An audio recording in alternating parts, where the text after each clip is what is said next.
Well, hello again, everybody. This is Dave coming to you from the office here in the Wyoming house. So, welcome to Wyoming once again.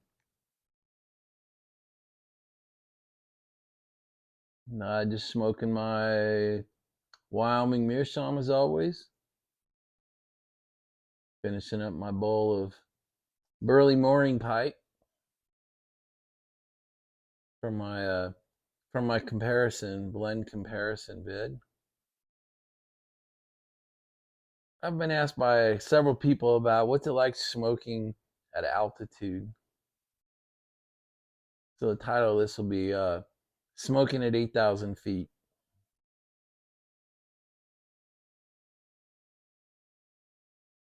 So I just thought, since I've been smoking here for a year and a half now, I can give you pretty good, at least one man's experience of smoking at altitude. I'll tell you, I think there are three possible effects of smoking at altitude. The first is the effect on you as the smoker. The second is the effect of the burning your tobacco in your pipe, or the burning of your cigar. I smoke 1 to 2 cigars a day, 5 or 6 days a week while I'm here at it's always in town, always at Tobacco Row, my lounge. That's how I see my boys. And then the one that may come as a surprise, and really I had not really thought through until this trip. The third one, and by far the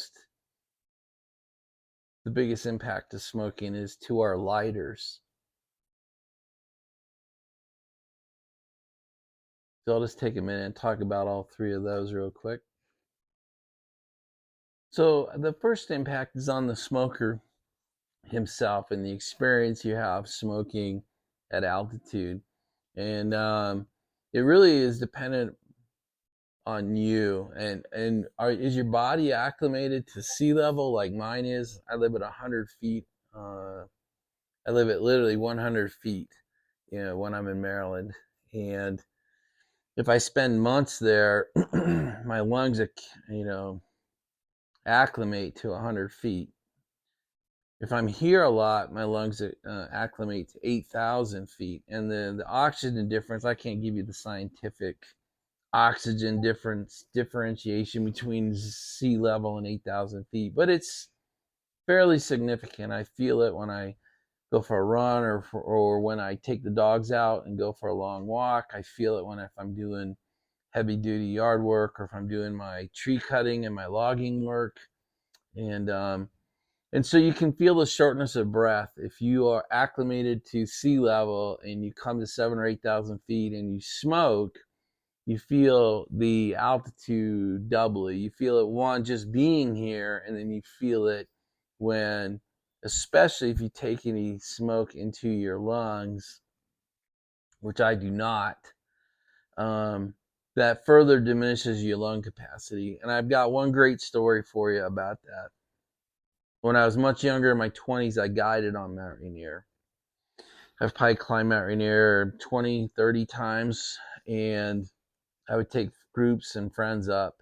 And the top of Mount Rainier is 14,410 feet. And one of the guys I took up was a smoker, and he had actually brought a pack of cigarettes with him, which I didn't really realize. And when we reached the summit after the 2-day climb, the first thing he wanted to do was sit down on the crater rim and bust out a cigarette. And I kind of advised him. I said, "Hey, dude, I can't tell you what to do, but I don't advise you light up a cigarette.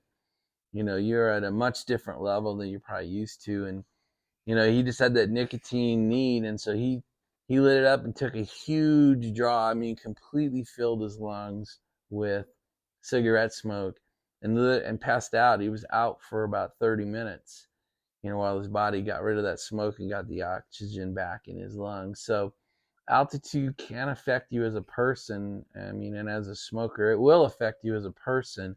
Now, some people don't feel it. I think the younger you are and the fitter you are, the less impact altitude by itself gives you. But if you do decide to consume some lung capacity with cigar or pipe or cigarette smoke, you will definitely feel that impact here. Okay, the second impact that could be that we could have as smokers at altitude is the effect of the burning of the tobacco in our pipes or the burning of the tobacco in our cigars. And I have to say, I've had absolutely none. I've seen none of that here. My cigars burn perfectly. My pipe tobacco burns perfectly. I can't tell any difference between sea level and 8,000 feet. So I scratched that one out. So of the three, on you, on your burn, and on your lighters, I scratch out the second one. I see no burning difference. Um, it's just like at sea level. When I'm at 8,000 feet, what dictates the burn of the pipe is the moisture level of the tobacco, and does this idiot know how to pack his pipe? And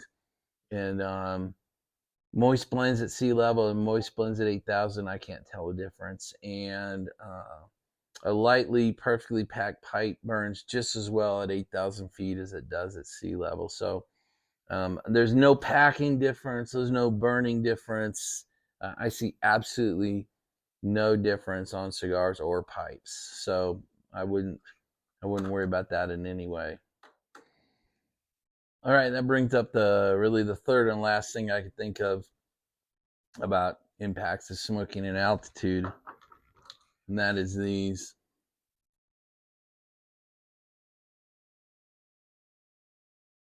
These lighters run on pressure, and once you've filled these things here at altitude and then bled them here at altitude and then filled it, this is what I use, Zippo butane. This is pretty much my standard. They make a high altitude version of our butane fuel. I've used both regular and altitude based. I find neither work great. So I find myself filling these things pretty much every day, and they still give me total hassles in getting them lit. So it doesn't matter. Try to keep them all functioning, but I got to bleed them and I got to feed them every day. And as long as I keep them kind of bled every day and filled every day or fed every day, they work reasonably well. But I'll tell you, down at the cigar lounge, most of the local guys all use torches. And I just think the torches at altitude I've found work much better than these soft flame, lighters. I don't know why, because the torches also run on pressure, but I think due to the need of the flame on a torch is so much higher than on a soft, it's just piped different, or I don't really understand it. But what I'll just tell you, my real life experience has been soft flames work, but you got to work them every day to make sure they keep working. They work for a far shorter period of time on a bleed and feed. They work much shorter time frame than they do at sea level. I'm sure that's got something to do with the lack of pressure at 8,000 feet. It is significantly different at 8,000 feet than it is at zero or sea level. And I just think that has some way of impacting how these things work. That's just, I can't explain it. I'm just giving you my real life experience. So if you do end up coming to altitude, make sure you bring a torch with you, even if you don't like them. I know they're not great for briar pipes. I don't particularly care. I do carry some burn. You can see I've got a bit of a burn mark here. And that's for my soft flames. I do use a torch occasionally, especially if I take the pipe into town. But that's really it. So those are the three impacts on you, on the burn, and on the lighters. And really, of the three, as long as you're smart, you don't take smoke into your lungs of any kind in any way. You just have altitude. You get headaches. You drink a lot of Flus to get rid of that headache. You can take Tylenol to get rid of that headache. It affects your sleep a little bit, but none of that is smoking oriented. So as long as you don't take any smoke of any kind into your lungs, that's really not an impact here. It has no impact on the burn, in my opinion, and it has severe impact on our soft flame lighters. So just know you got to bleed and feed them every day. They last much shorter once you fill them, and be ready to use a torch, guys. That's it. That's my thoughts on smoking at altitude. Have a good day, everybody.